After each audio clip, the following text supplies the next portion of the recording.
Welcome, everyone, to the sixth-round post-fight show for UFC 223 in Brooklyn, headlined by Khabib Nurmagomedov versus Iaquinta for the lightweight title.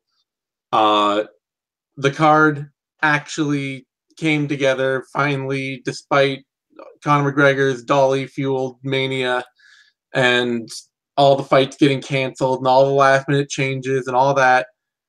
Khabib Nurmagomedov is now officially, at least on paper, your unified UFC lightweight champion. What do you think after that fight? Do you think he seems like he's actually the title holder? I hope so. I hope Conor McGregor doesn't have a title anymore. I tweeted out right after Khabib finally won. The hand was raised. It was confirmed. No robbery, no nothing. No Conor McGregor jumping over the cage. I tweeted out, we finally entered the era that Conor McGregor isn't holding up a division, and that's fantastic. So I hope this is going to all play out well. Am I confident? I mean, who knows? This is Dana White. This is the UFC. This is Conor McGregor. I do feel a little bit like you were just Joe Rogan announcing the Machida era right then. Which I really hope for now. I mean, if Conor McGregor wants to come back and actually fight and actually defend titles, actually fight for titles, cool. I'm great. I'm totally okay with that. But otherwise, Khabib champion, and then real fights with him. But then, that's the next question: is what's his next fight? He's talking about wanting George St-Pierre, which goes exactly right back to holding up the division. Yeah. Do they book a fifth fight with Tony Ferguson? They do. I think it's the thing to do. Dana White said it's not, so that means they're going to book it again. So yeah, I mean, it has to be, right? I mean, I don't want to die and leave this planet without seeing Khabib versus Ferguson. That's the fight I've wanted to see since they were supposed to fight in 2015. It does feel like a much cooler fight after seeing this from Khabib too. What did you think of Khabib's performance? It was the weirdest fight of his career for me. Like I'm trying to figure out whether he was just goofing off and figured out I'm totally washing Iaquinta away here, so I should just play around and do some stuff I've been wanting to do in the gym. Or I keep wondering, did he maybe injure a foot or a knee or a rib or something that just kind of prevented him from wanting to go after the takedown? Remember the first couple of minutes of the Michael Johnson fight at UFC 205, New York City, MSG, November 2016, when it seemed like he wanted to prove a point that he can fight on the feet. He's a good stand-up fighter. Johnson started to tag him a little bit, and eventually Khabib did Khabib things, and then he won the fight, talked him, all that. I think he sort of used this opportunity. He knew Iaquinta wasn't going to be a major threat to him. Maybe he knew he wasn't going to be a major threat on the feet. So he figured, I've wanted to prove that I can fight, in the striking department for so long. This is the fight to do it in. And, it's not the smartest thing as a fighter. He took a chance by maybe keeping this on the feet more than he had to, but it ultimately worked. And now we know that, I was impressed with Khabib striking. I'm going to be totally honest. Well, if nothing else, he's still blazingly fast. That's the thing, is that you can see him out there and he's hopping around and his hands are down and his chin's up in the air. And he's, there's not any fundamentally good things going on, but then he can just pop a jab out from his hip that absolutely catches Iaquinta cold, and he can do it 5 times over. Yeah. In the time that it takes. Once we hit the third and fourth rounds, he went for the one takedown attempt, and it seemed half-hearted. It seemed sort of 1 foot in, 1 foot out. Let's just keep this on the feet, maybe. And that was it. And so, this is Khabib Nurmagomedov we're talking about against Iaquinta. I know Iaquinta has some wrestling. Maybe his takedown defense is better than we think. But to me, that seemed like a Khabib that wanted to fight on the feet. And my sort of thoughts during those rounds when this was all happening was Khabib could be on the ground if he wanted to. So I don't think it's Khabib couldn't get him down. It really could be. I don't know. We won't know. This is speculation, but I kind of feel like he wanted to fight on the feet. Yeah, it's just it led to a really weird fight, honestly, watching it. It was fun. It was cool to see Khabib try out his kickboxing, see if he could turn this into a battle, a stand-up battle with Iaquinta. but it was just not at all what you expect. And then it's just kind of his athleticism and his speed and his strength taking over against Iaquinta, who is, the better taught fighter, technically standing, but doesn't have any of Khabib's natural gifts when it comes to ability to cover distance and hand speed and things like that. So one of my bigger surprises for this fight was not that it went 5 rounds, not that Iaquinta survived and all that. It was honestly that Khabib did really well against Iaquinta on the feet. I expected that Iaquinta, for most of the time this was on the feet, and I expected more time on the ground. I mean, actually, I did pick out Iaquinta to win the fight, so I shouldn't say that. But if Khabib had won, then it would have been on the ground. So this was surprising that he wanted it to be on the feet first off, but I was surprised that he, did good against Al on the feet. Iaquinta is a good boxer. His boxing is really sharp, and I thought he'd be able to do a bit more in the periods it would be on the feet. Whether that was a lot or not remained to be seen until we saw the fight. But I was surprised at how I was impressed with Khabib's striking. I know I said it already, but I think Khabib's hand speed seemed like it was just a shock to Iaquinta. And for most of the fight, he just wasn't willing to let his own strikes go because what Khabib was throwing at him was coming at him so fast. So, by the 5th round, we saw Iaquinta put his hands together and start throwing shots, and he still got hurt. He got hit by an uppercut in that round that the announcing kind of no-sold, but it seemed like it really hurt Iaquinta and led to that last takedown. But when he pressured and when he just put a lot of volume on Khabib, he had success. I think the speed disparity was a huge factor in the intermediate rounds. And I mean, props to Iaquinta. At the end of the day, stepping up on a day's notice. I know Khabib took the fight on a day's notice technically as well, but I mean, Iaquinta was not preparing for a guy like Khabib Nurmagomedov. He wasn't preparing for a wrestler. He was preparing for Paul Felder, who's a sneaky good striker, a lot of good elbows, but so different. Yeah. And so, I mean, Iaquinta going in there as a 7-1 dog, something like that, surviving all 5 rounds, not giving up, showing his toughness. I mean, he definitely deserves a lot of credit. And let's be honest, he, of course, lost nothing tonight. He probably gained some because more people will know who Al Iaquinta was. He just headlined a pay-per-view. And so, props to Al Iaquinta. Yeah, good, a well-paid off decision for him, especially because he didn't end up just getting ground down for 5 rounds. Before that, Rose Namajunas defended her belt against Joanna Jędrzejczyk, and I gotta admit, I picked Rose to win it. I picked her to win it behind the left hook, which is a big part of what she won the fight with, landing it all fight on Joanna. But I really did not think she could win a decision against Joanna. I thought that momentum shift we saw in the 3rd and 4th rounds was the kind of thing that if Joanna got that going, it would just cascade against Rose to Joanna winning out the end of the fight.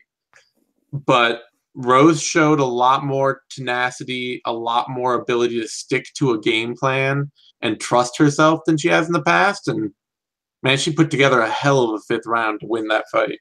No, she really did. It was an impressive performance. I mean, I'll be honest, I scored it for Joanna. I thought she took it 3 rounds to 2. But, hey, I didn't agree with 4-1 for Rose. I thought that was a little too much. I was fine with it.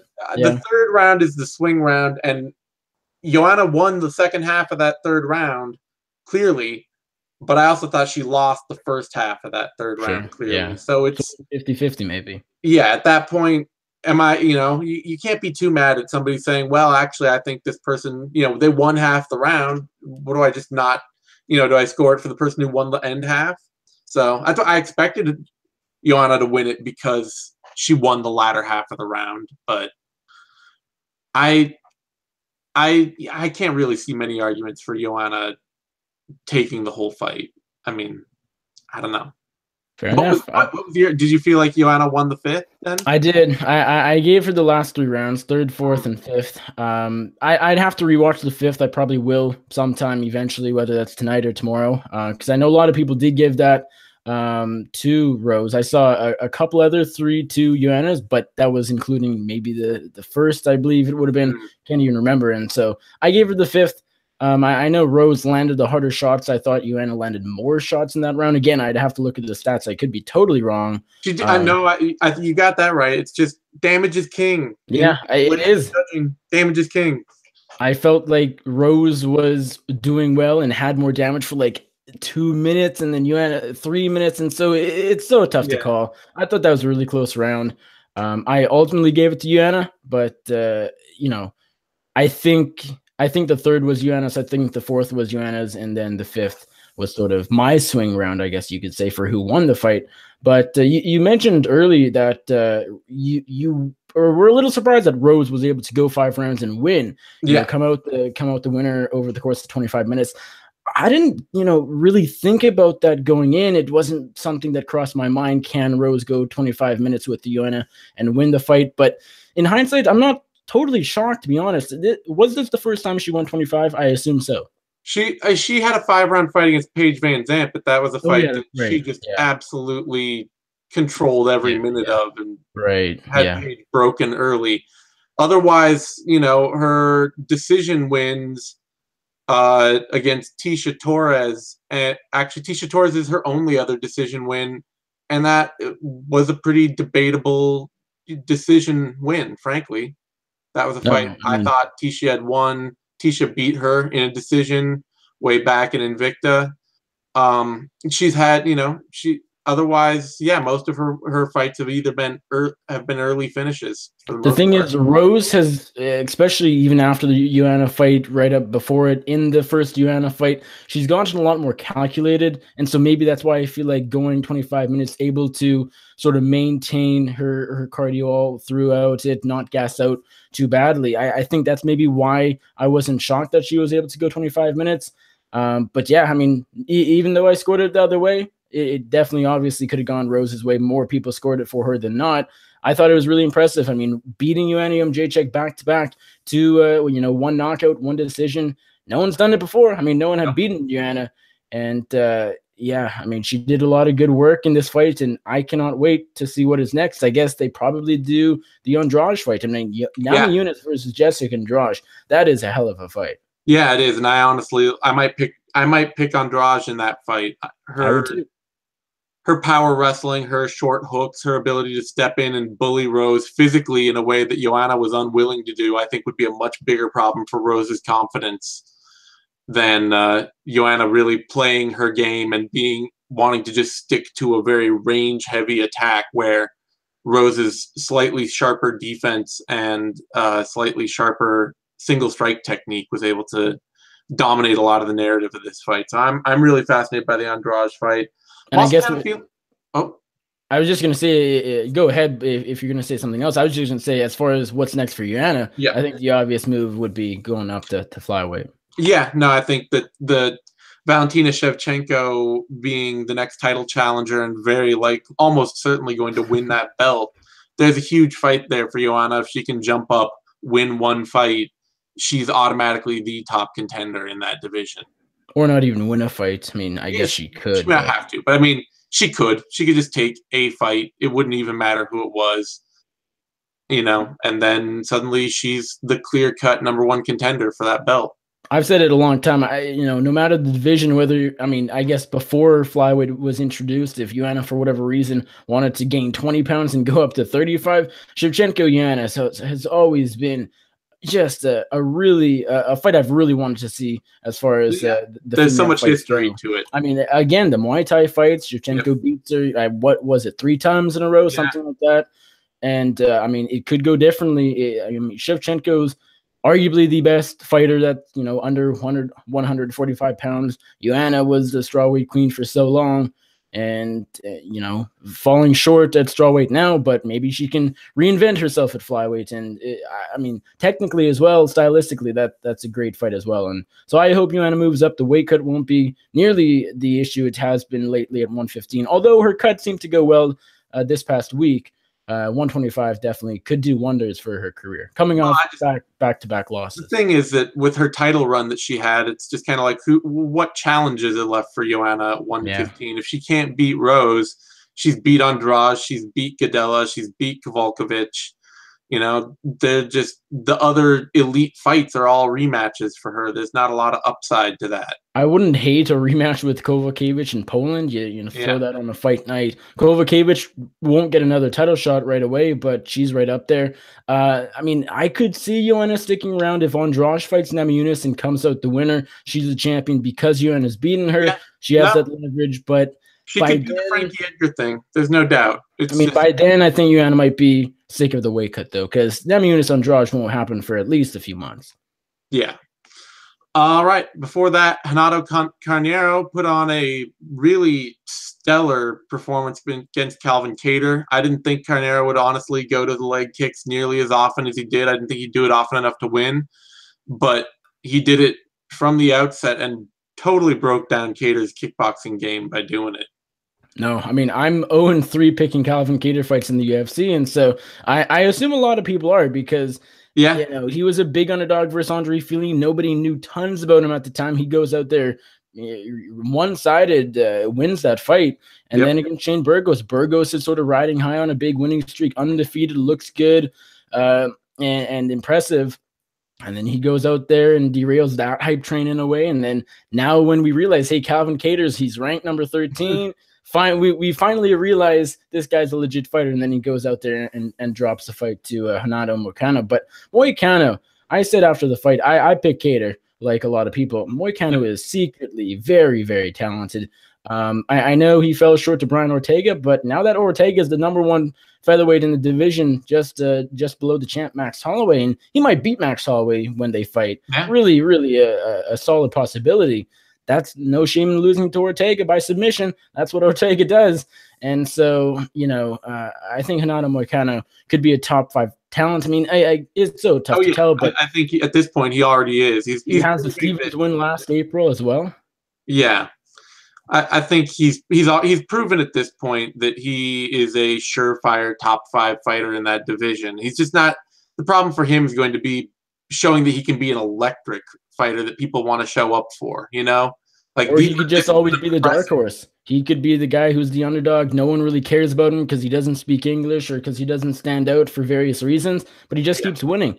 I mean, he has 1 loss in his record, and again, that's to Ortega. Yep. Yeah, I mean, it's just the kind of thing where, like, this is a purely great technical performance against Kattar. It's just on this card, it's not going to stand out at all. Nobody's going to remember it. And then split decisions against Jeremy Stevens and Zubaira Tukhugov. Those are impressive. They're good wins, but they're not the kind of highlight reel material that gets people really excited. And as far as standing out on this one card, especially when you have a featherweight right before you who is a lot hotter of a prospect. Yeah, Zabit Magomed-Sharipov beating Kyle Bochniak. And I got to say, though, if this were a 5-round fight, Bochniak wins that fight. Oh, yeah. Yep. He had Magomed-Sharipov on the ropes at the end of that fight. Zabit was absolutely exhausted, clearly. Although apparently, I don't know if you saw this, but Zabit apparently broke his hand in the dressing room before the fight started. So he fought all that fight with a broken left hand. I don't understand that. Like, how is that possible? It's incredible. But real quick, as far as him gassing out at the very end, I don't know what happened. He was looking fine. I mean, of course, he slowed down. I mean, if you were to compare Zabit Magomed-Sharipov, 2 minutes left in the third and opening bell 15 minutes sooner, different fighter, of course. But, I mean, anybody would. But all of a sudden... The difference is just that Kyle Bochniak did not look like a different fighter at all. 2 minutes left in the third. He looked exactly as fresh and ready to go and as conditioned and as insane as he was to start the fight, It could be that, but I just saw such a difference even from like a minute and 10 seconds left. All of a sudden, Zabit is fighting, he's throwing strikes, throwing kicks, and then he backs off. And then he's up against the fence with a minute left. And I don't know. I was very confused about that. But still a great performance. I mean, Zabit Magomed-Sharipov, this guy, I mean, Joe Rogan kept saying, I mean, obviously the commentary almost seemed biased. I mean, they were all over Zabit in this one. I mean, I guess rightfully so in a way. But, I mean, calling him championship material. I mean, he goes up against Max Holloway tomorrow. I mean, that's a competitive fight. I really believe so. But, I mean, although he will have to work on his cardio, when he takes these steps up and fights in main events and all that, because he can't go 5 rounds, as he fought tonight. But still super impressive. I mean, the guy just does so crazy. He does crazy stuff, jumping off the cage, trying to do, the Showtime Pettis kick and spinning back kicks off the cage, and so much stand kick in this fight. But yeah, I mean, it could have also easily just been an adrenaline dump. If if his hand was really broken, could be that late in the fight he was just really feeling it, and his body was starting to run off the adrenaline, and he was gassing out. But honestly, I think it's just really Kyle Bochniak putting on an insane, matching his pace and then continuing to push through it. I don't know that Magomedsharipov necessarily has any kind of gas tank problem that's going to be a problem for him in any kind of 5-round fight even. It's just that Bochniak is clearly a fighter who is going to push you to the exact same pace in every round, which, that can break even the best cardio. Like Kyle Bochniak did everything he could have done tonight. As a plus 800 favorite, plus 700 favorite, maybe underdog, whatever he was. Big underdog. No one was picking him to win the beat. Super hyped up prospect, rightfully so. I mean, he was super aggressive. He landed shots. He tried to get through that huge reach advantage that Zabit had. I believe it was 8 inches. I mean, that's a tall order for a guy like Kyle Bochniak, who, let's be honest, going in, no one was saying, oh, this guy's a real talented, good fighter. He's going to be a big threat. I mean, in the fight, he really only had, he really only kind of threw hooks. Like, his whole fight was just one set of punches. It's just that he was relentless in going for him over and over and over again. I admire the toughness. Yeah. I mean, again, we sort of talked about Iaquinta maybe not going for it enough with nothing to lose. Kyle Bochniak had nothing to lose here. He's not going to get cut after this loss. He'll probably win fight of the night. And he's going to stick around and get another fight. And so going after it as much as he did, that's what he had to do. And it didn't work, but nothing, I mean, to me, if this didn't work, nothing would have. Yeah. No, it was the only chance he had was to go out and just try to punish Zabit from the opening and try to push a pace on him and try to make the fight gritty and try not to get caught way outside watching him. And to credit Kyle Bochniak as well, it's a complete switch up from how he beat Brandon Davis last time, where he did stay way outside and just pot-shotted and went in and out and made Davis chase him with his flat-footed, high-volume style, and he beat Davis that way. So I remember barely watching that fight because it wasn't interesting. Yeah. So for him to come in and turn it around totally and take the best route he had to victory against Magomedsharipov, you got to respect a fighter who's clearly looking at how to approach his opponents. As a relative unknown, he gained a lot of fans in defeat tonight. So for that, Chris Grutzmacher beat Joe Lozon, and despite being totally unathletic, having no power, not being technically better than Joe Lozon anywhere, he just beat Joe bad enough that the corner had to call it off, and that was really just sad. Weren't you the one who kept tweeting during this week that the more you watch tape on Grutzmacher, the more you hated the fight and all that? Yes. Yeah, I mean, you kind of called it to a T. The best part of the fight, the only good part about the fight is that we saw a corner stoppage in MMA. That needs to happen a whole lot more. I'm not a boxing fan, so I don't see it regularly. I know someone like Mookie, also at Bloody Elbow, has clamors for corner stoppages more than anybody. But it really nice to see his corner, his coaches, realize that, hey, Joe Lozon's not winning in the third round. He's not going to win by a Hail Mary knockout. And even if he does, he's taking enough damage where it doesn't really matter. No. This was a depressing fight because Chris Grutzmacher really isn't a great fighter, and he just put a beat down on. I mean, you can't call Joe Lozon a legend, but he's a veteran of the sport. He's been around for years. A beloved action fighter, Yes, Lozon, exactly. Like, kind of fight that you feel like 4 or 5 years ago, Joe Lozon beats Grutzmacher any day of the week. You'd never pick. No, and they wouldn't be matched up together either. Completely different sort of as far as skill levels at the time 4 years back. But now, I mean, hey, every age catches up to everybody. I think that's a great lesson to take away from this fight. And really, In hindsight, this was kind of a bad fight for the UFC to make because Chris Grootmacher isn't going to go anywhere. This wasn't his coming out party. At least if you're going to sacrifice a veteran who's done, who's washed up, who's ready to retire or should retire anyways. And let me say that again, Joe Lozone should hang the gloves up. I love him. He's a great fighter. I'm not going to stand by on that point, but go ahead. Yeah, but they don't gain anything. They, again, this wasn't Grootmacher's coming out party. He's not going to go anywhere from this fight. At least, put Lozon, sacrifice him against a prospect or something like that. Or I just want to see veterans fight other old veterans at that point. Yeah, I'm okay with that either. Put him in with somebody like, if you're going to make these dudes fight, put him in with somebody like Diego Sanchez or somebody else who's clearly past it, and let them go to war in your silver circuit kind of thing. But I will say, I don't like to tell anybody to retire. We don't know what else Joe Lozon has working for him in his life. Fighting might totally be fair. This might be the best part of his life, literally. Everybody was talking about like, oh, Ike Valley Flag. It's great to see him walk away. And then, 2 years later, you're reading about him like stripping copper out of industrial sites and getting arrested while tweaking out. And like, you never know with fighters, like if they have anything else to fall back on. Lozon, clearly he's got an academy and stuff like that that's working for him. I hope people close to him are talking to him about what he should do. I hope that he's thinking about it. I hope somebody who's close to him is telling him to retire, but I'm not gonna, because it's fair, and I think this is an argument. I mean, a lot of people have had. I mean, should you tell fighters to retire? I mean, when you're talking from your bedroom or whatever, should you do that? Maybe not, but for me, it's sort of the same thing as I don't want to see Joe Lozon fight again. Yeah, no, I don't want to watch him fight again. I think that's as a fan, that's the biggest statement you can make. Is just I don't want to show up for this dude. I don't want to see him get beat up by the worst fighters he's ever faced. That's not fun. Fingers crossed he's in a situation where he doesn't have to fight again. Oftentimes that isn't the case, which is really unfortunate. So hopefully the UFC pays him to retire or gives him, one of their behind the scenes jobs and eventually lets him go after. I don't think those jobs exist anymore. I don't think so either, but you never know. All right, before that, Karolina Kowalkiewicz beat Felice Herrig. Good, fun, close fight. I don't at all agree with somebody giving Herrig 2 rounds. But, I think Herrig was well positioned as an underdog to have like a career best fight. And she almost did.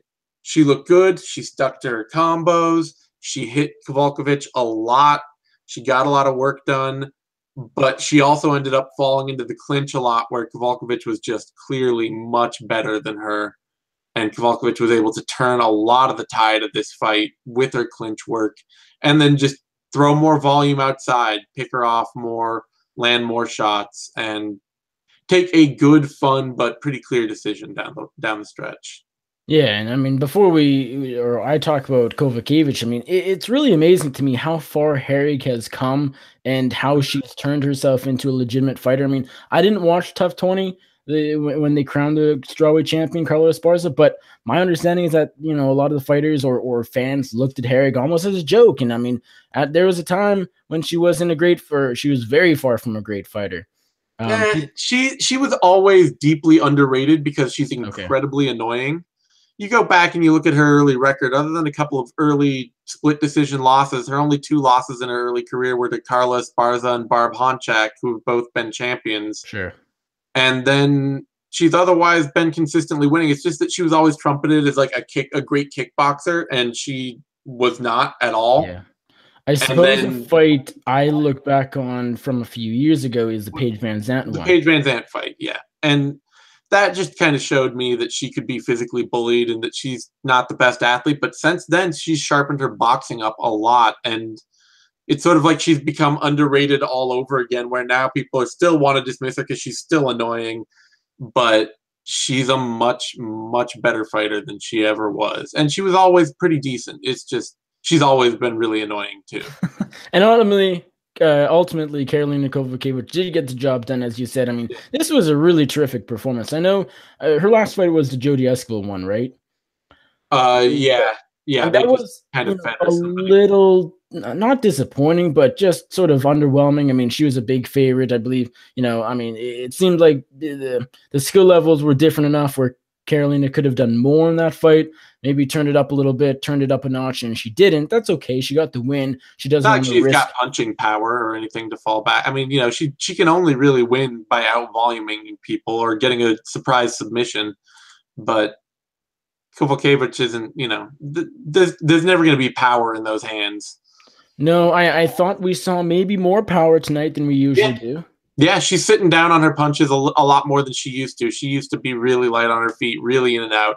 And she did spend a lot of time in this fight just sitting right in front of Herrig, controlling her range with small movements and then picking her off with good shots. So in that way, I think this did show some real stylistic growth from Kovalkiewicz. No, I agree. And I'm interested to see where she goes because, again, as we mentioned when we were talking about Joanna Rose, she's not going to get the next title shot. She's just not quite there, sort of under Jessica Andrade, pretty clear. But maybe they do the Joanna rematch for, 3 rounds or the main event 5-rounder non-title fight. I'm interested to see. I'd like to see her fight for the title again. I think it's possible. She seems to be getting better. Well, if Andrade gets injured, Kovalkiewicz gets a title shot. She's got a win over Rose. She's on a win streak. She has the leverage because of that win. So for that, Olivier Aubin-Mercier just took it to Evan Dunham and absolutely shellacked him. I and a lot of other people were picking Dunham here as just the scrappier, more sharper boxer, guy who can easily, who's known for pushing hard for all 3 rounds. Olivier Aubin-Mercier seems like a guy who kind of flags late in fights. And Aubin-Mercier just wrecked him with body knees. I mean, fantastic performance for OAM. And his first knockout win ever, which is incredible as well.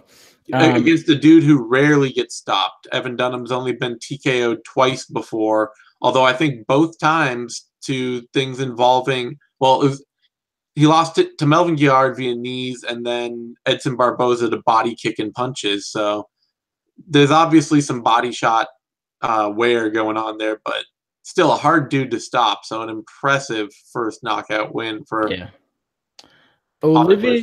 Aubin-Mercier is a guy I've always overlooked, I think. I don't know how many times I've picked him. I've picked against him a lot more than the other way around. And he's, has a lot more wins than losses. I believe this was his 7th UFC win. He only has 2 losses, including his debut split decision in the Ultimate Fighter Nations finale back in 2014.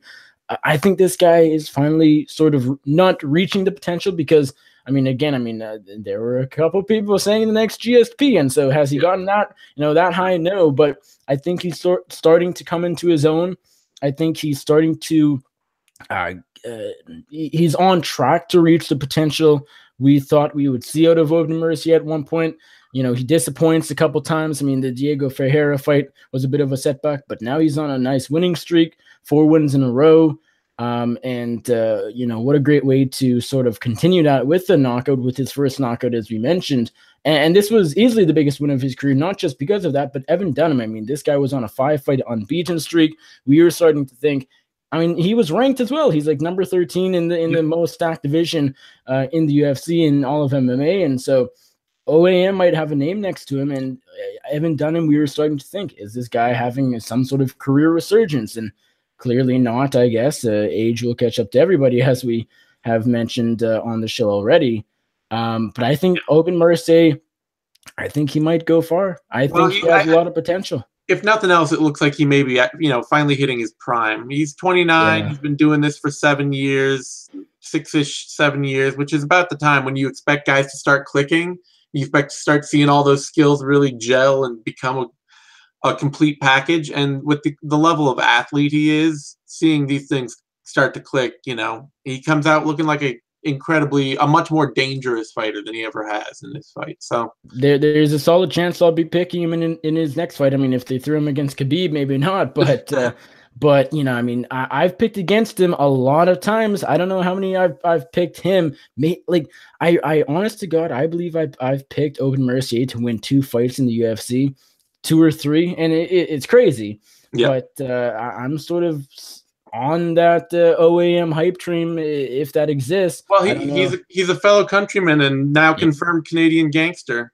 Well, So it was funny because they were doing a preview for this fight during the commercial break right before it, or before the card, and they were talking about him, Canada's best hope as far as the 155-pound division goes. I'm thinking in my head, again, this is before the fight. All right, that's not that big of a chance. That's not a big hope. And then he comes out and does this. And as he's coming into his prime, as you said, he's 29. He's starting to look good, more well-rounded. I mean, if he can strike and grapple, this guy's a force to be reckoned with. But also, he has a personality. He's a Canadian gangster. He's starting to be funny on Twitter and Instagram and other social media. That's not something that just started now, but in the past few months, it makes a big difference when you're winning bigger fights. Maybe it's that Canada has nobody, and so maybe I'm really digging deep and trying to find somebody that can do something in Canada, but I'm kind of on board with Olivier. You got to fly the flag, man. You got to fly the flag. You do. Before that, Ashlee Evans-Smith beat Bec Rawlings, and Bec just didn't look like she really showed up for this fight. I figured if it stayed a kickboxing match that Rawlings would be the more technical fighter. She usually has the sharper hands than Ashlee Evans-Smith, who is really slow. I mean, there were a couple of spinning wheel kicks she threw where you could set your watch for a minute on that thing as she went around. But Rawlings looked like she got scared off really early in the fight by Ashlee Evans-Smith's power, and Smith just kind of put it on her all fight. Won a really clear, easy decision. I wasn't all that surprised. I thought we would see some takedowns from Evans-Smith. I thought if Smith won it, it would be because Bec would just push herself into getting taken down like she always does. But I figured if it was standing up, then Rawlings would at least be in it. Evans-Smith is working down at Team Oyama. I mean, they're turning into a pretty good gym to sort of improve fighters that don't have tons, or maybe they're good in one area and not the other, and make them more well-rounded. I mean, I think what Colin Oyama is doing it down in South California, he might be sort of not, it's not like a super huge gym. It's not the next ATT or Jackson's, but as far as, getting prospects to the next level, I think they're a good gym to look at.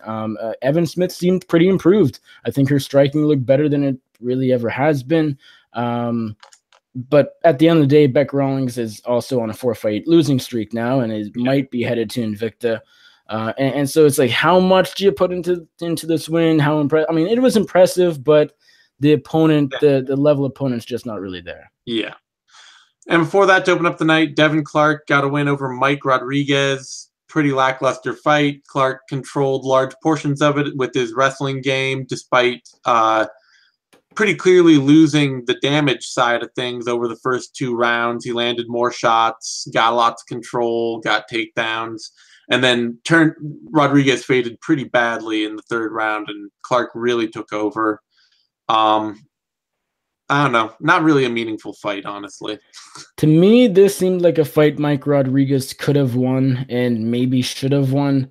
He had some moments. I mean, he had bursts of energy where he landed pretty hard shots. He had some heavy leg kicks every now and then, but after he would throw a couple of things, maybe put a few punches and a kick together, then he'd just get, he'd return to his, back up against the fence for another like 2 minutes. And so he'd have offense for 20 seconds, and then it'd be getting grounded up against the fence with Mergliotta saying work.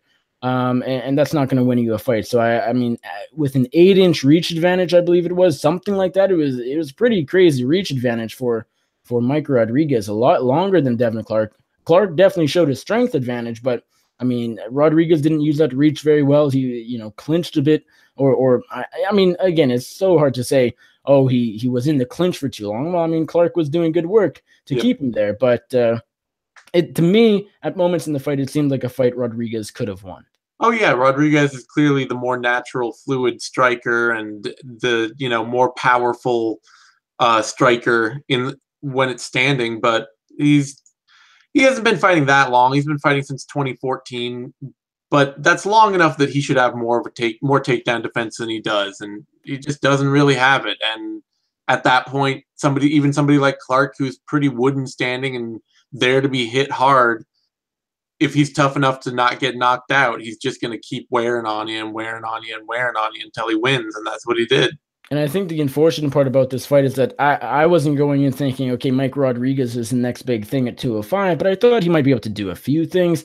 And now, I mean, he could come back and win a few fights. I'm sure he will, but losing to Devin Clark, who was 2-2 in the UFC going in, isn't exactly how you want to start out a career in which you're going to be the next big thing. So he'll be an action fighter for a little bit, but again, a light heavyweight fight between two guys that are sort of on the come up. I mean, one guy making their debut, the other pretty early on, and they both lost. And just another action fight. They'll be there, but they're not going to do much. No, like I said, it just wasn't a very meaningful fight. Nothing to write home about. At the end of the day, though, I'm really, really wondering what the UFC is going to do next with Khabib. Obviously, the first thing is probably that he's about to go start Ramadan, and then he's going to need, as he's said before, he needs a full 2 months of training camp before he's willing to enter a fight. So it's likely going to be 4 or 5 October, more months maybe, before we see Khabib again. It's going to be fall, and by that time, things could change a lot. We don't know. That'll give Ferguson time to recover. I know they're going to want to do the Conor fight, but if something happens, you never know. We don't know how long, Ferguson's going to need a year for a severe ligament tear. Yeah. Those things can take forever. And then, we don't know. McGregor's talking about coming back in September, but basing anything on Conor McGregor coming back is a complete pipe dream. And after that, he's talking about George St-Pierre, but George St-Pierre doesn't really sound all that interested in fighting right now, frankly. He just kind of, after his last fight, he handed the belt back and was like, yeah, I'll fight when I want to, whatever. So yeah, I mean, why would GSP fight Khabib at 170 in a non-title fight? I mean, no belt on the line. He seems to want the belt. I mean, it doesn't make sense for GSP. The UFC wants to do Khabib Conor. That's the fight to make. That's the biggest fight they can make in any weight class. I really believe so. I mean, especially with what happened this past week. I don't know. We're gonna have to see what the numbers look like with Khabib as a pay-per-view headliner. Obviously, his card got marred by all sorts of last-minute changes, so it's gonna be any numbers that come out of it are gonna be weird. But it'll be interesting to see if this establishes anybody as a new star or a new draw, because to date, we don't really know how big Khabib can be. He's never been a headliner for a pay-per-view card. He's never for any card. What? Or for any card. Yeah, or for any card. He's never shown that he can be a major draw for the UFC, other than he can have a huge Russian fan base. And that's cool, but the UFC's not really in Russia. Is that a metric they can measure and that they care about? I've gotten a sense, I mean, this isn't based off tons. This isn't based off data or stats or ratings, but I've gotten a sense that his fan base is very quickly increasing drastically. So. Yeah, we'll see. I'll be interested to see where this comes out, and I'd be interested to see if this is the biggest fight for Conor, because if Khabib is not a draw, if he's not a major pay-per-view star, then Conor versus Khabib is not the it's not going to be a fight that Conor wants to take, I don't think. I wouldn't. No, yeah, exactly. Anyway, on that note, thanks everyone for tuning in. You can find me on Twitter at TheSameTime. You can find Nick on Twitter at Nick Baldwin MMA. There you go. You can find both of us over at bloodyelbow.com. And we'll be back next week for all our coverage of UFC Fight Night. But that's what, Atlantic City? Or no, Glendale, right? Glendale. That's Glendale. Okay. Poirier Gaethje. Yeah.